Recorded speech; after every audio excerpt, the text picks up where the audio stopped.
Hey guys, I kind of wanted to do something a little new on the side.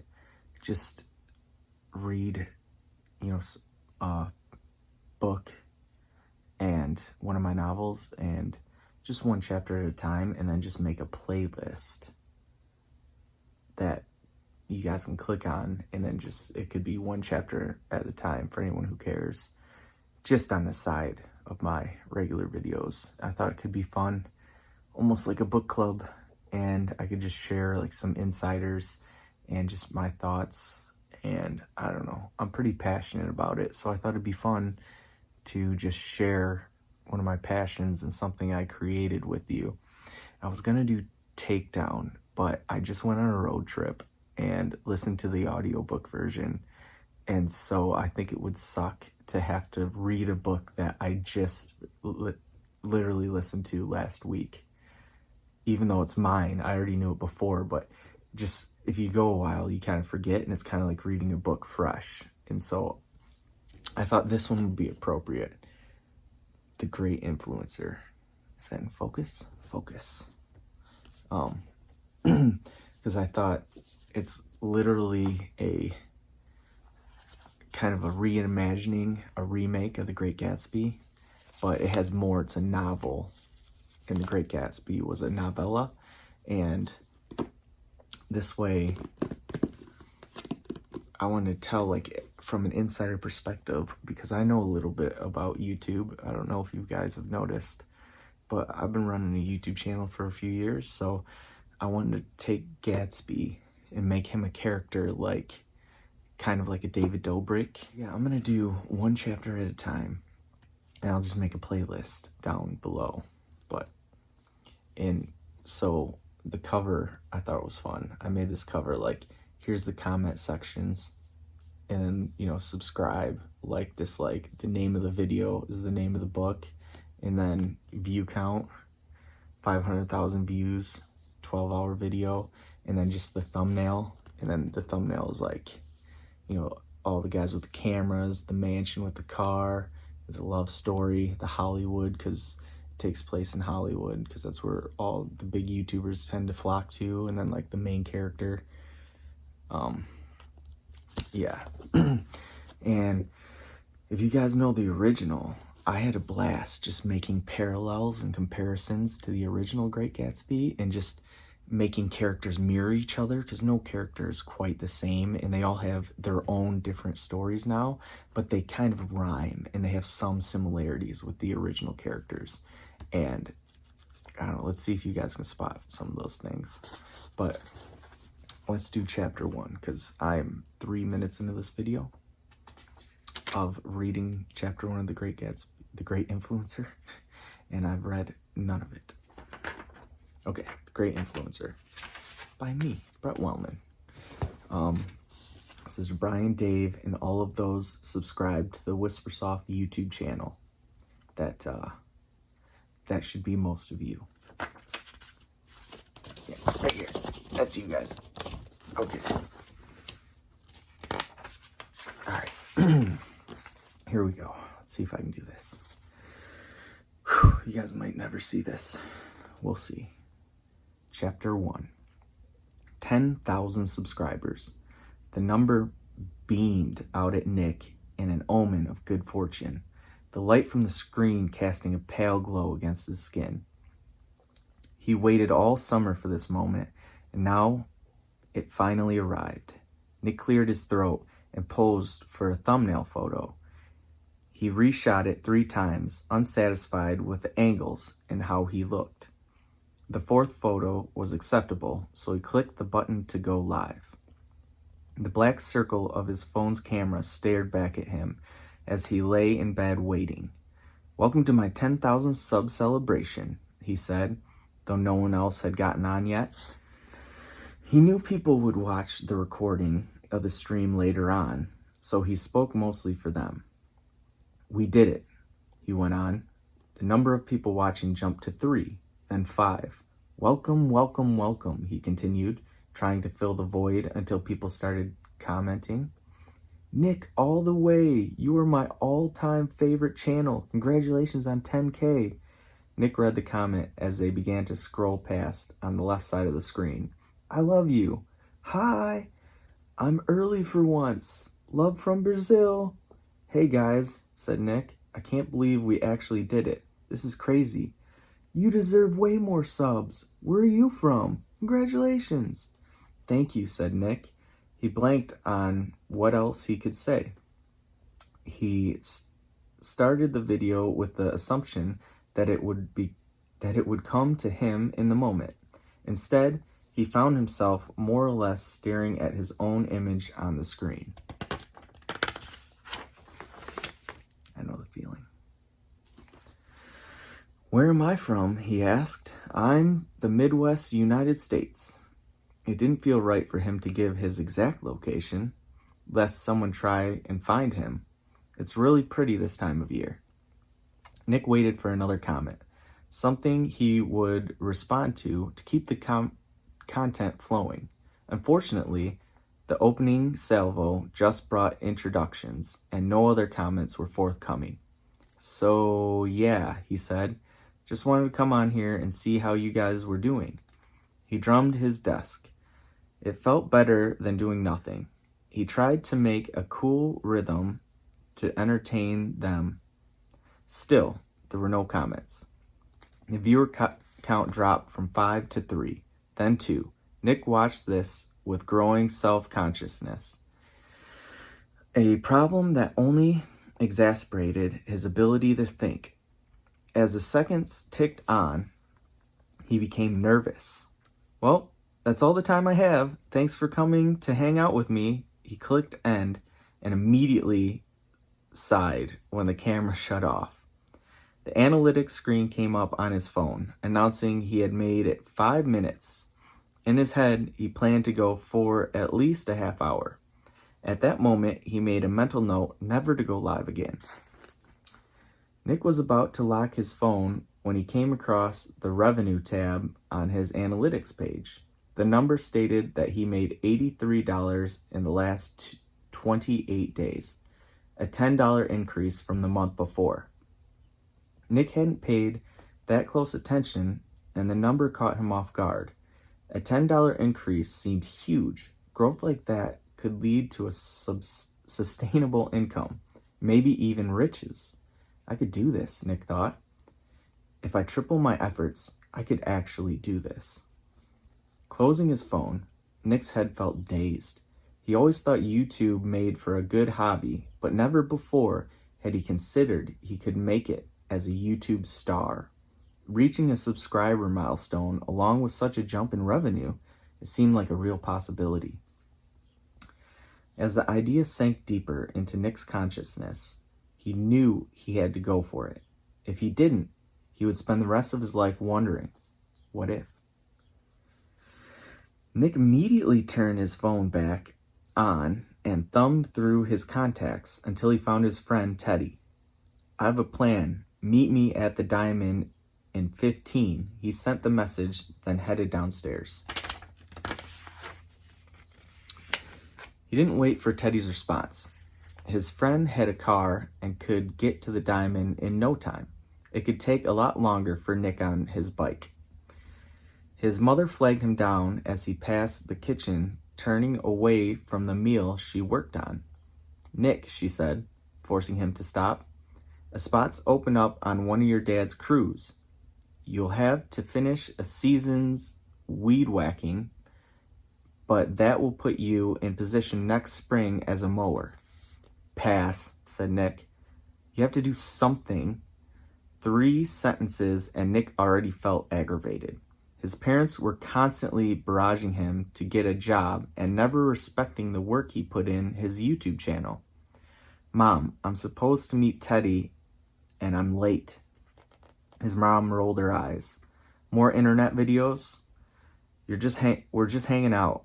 Fine, but don't be late for dinner. Nick gave his best reassuring smile before heading out the door. His bike leaned against the wall of the garage, so he hit the garage door opener to get it out. A Christmas present from 2 years earlier, the silver mountain bike showed no signs of age. Outside, the trees were beginning to turn. Nick rode under blankets of orange, red, and brown leaves as he made his way through the cul-de-sac. Most of the ride to the diamond consisted of paved sidewalks and streets until the last half mile turned to dirt. From there, he found himself surrounded by backyard fences and small groups of trees, the remnants of a forest that had long since been paved over. Nick rode until he reached a long wooden fence on the opposite side of the ditch. Hopping off his bike, he leaned it against the fence, then slipped through a hole between the boards. He'd taken this route to the diamond for years, ever since his parents deemed him old enough to wander from their sight. Nick emerged on the other side of the fence, at a far edge of the center field. The weeds were up to his knees as he walked towards home plate. He always felt a pang of melancholy when he saw how unkempt they maintained the baseball field. The diamond was community run, and the community didn't take its upkeep as a priority. He supposed he couldn't blame them. Nobody came to play baseball there anymore.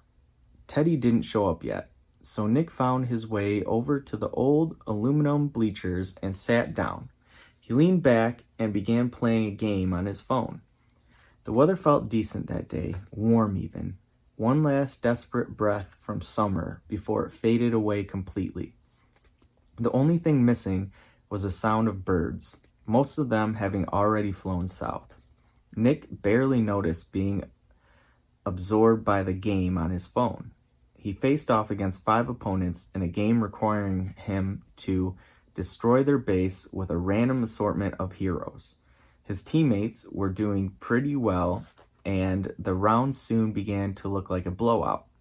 That was good because he could hear Teddy drawing near, his straight-piped Mustang blaring rap through the neighborhood, giving him away. Nick wrapped up his game just as the red Mustang pulled into the dirt parking lot behind the stands. Teddy stood almost a foot taller than Nick, with dark black hair and a crooked smile. Just then, his eyes were bloodshot, and he looked disheveled. "Yo," he said, climbing up the backside of the bleachers. "Did you catch the live stream today?"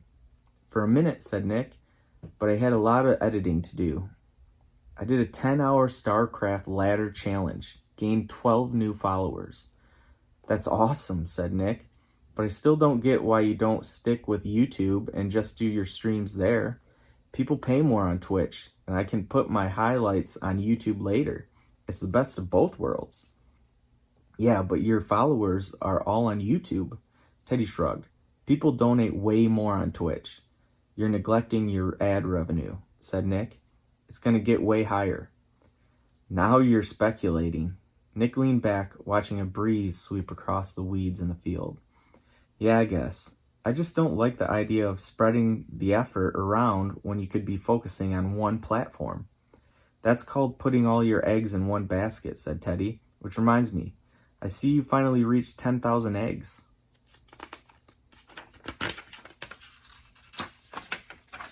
That's subscribers. It's calling them eggs. Subscribers call them. Yeah, okay. Nick sat up. "My revenue spiked too. I gained $10 in a month." "Oh wow, a whole $10." Yeah, said Nick. "But think about it. If it keeps going like that, $20 next month, then 30 and 40. Just imagine if I begin putting all my effort into it. Who knows? Maybe I could triple my speed of growth." A smirk came to Teddy's lips that he was clearly trying to suppress. "Seems like I've been telling you something similar to this all summer," Nick scoffed. "Must every conversation turn to Operation Cali?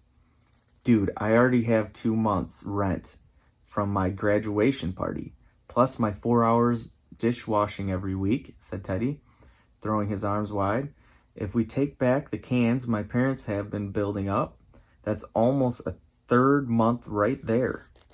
I'm not moving to the other side of the country with only 3 months of runway and no idea how we're going to live after," said Nick. Teddy turned to face him, growing louder, excited. "You said yourself that you're going to make more money. Now imagine if we move closer to your cousin. A few collaborations with her and her husband, and we're guaranteed to make it big. I'm not using my cousin for views, said Nick. Fine, said Teddy. But that's where all the big YouTubers are anyway. If we want to be successful, we have to take that leap. I'm not going to spend all my time working on the channel from home, said Nick. I'll see how it goes, and a year from now, we can talk about Operation Callie. I'm going to spend all my time working on my channel from home. I'll see how it goes. We can talk about Operation Callie. My bad. I'm ready now, Nick. Every second we waste, someone else could be taking our spot. Nick smirked. The situation is that dire, eh? Teddy stood up and stretched. It very well could be. I just read somewhere that 500 hours of video are uploaded to YouTube every minute. How long before we get lost in that fluff? Nick watched him but didn't speak. Teddy's words matched the negative side of his inner voice too well. He asked himself that same question all the time. There was a virtual gold rush happening, and more people filled the space every day. In the last 2 years alone, countless celebrities had come flooding in, capitalizing on their fame. Even worse, in that last 6 months, the trending tab mostly consisted of clips cut from late night shows. If those trends kept up, where would that leave him?